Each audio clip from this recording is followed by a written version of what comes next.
محبت و توجه والدین اساس سالمی روانی و ایموشنالی کودکان است.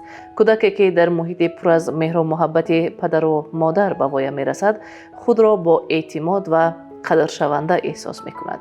در تجربه غربی، روانشناسان کودک نشان میدهند که نوازش و دقت دائمی والدین بر رشد اعتماد به نفس کودک مساعدت می کند. در شرق نیز عنعنه‌های اولیوی به محبت بی‌پایان و غمخوری پدر و مادر تاکید می کنند. والدین باید برای هر روز و هر لحظه برای فرزند خود وقت جدا نماید، خواه برای یک صحبت کوتاه، خواه برای بازی یا کتابخوانی. کودکان سن 7-11 ساله به توجه صمیمی نیاز دارند. وقتی پدر و مادر به سخنان و سوالهای آنها با دقت گوش میکنند، کودک میفهمد که دوست داشته است. در این سن و سال کودک باید آموزد که محبت و توجه یک کوچه 2 درجه است، یعنی او نیز باید به دیگران محبت ورزد و غمخوری ظاهر کند.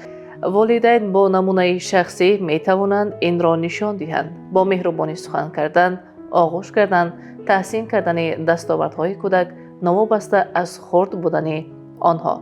در نتیجه محبت بی‌پایان و توجه والدین به کودک فضای باوری به وجود می آورد. کودک وقتی می داند که در پهلویش پدر و مادر هستند که او را دوست می دارند و پشتیبانی می کنند، به جستجوی دانش، به خودشناسی و خودباوری رو می آورد. آیا شما والدان و استادان عزیز این تجربه ها را انجام داده اید؟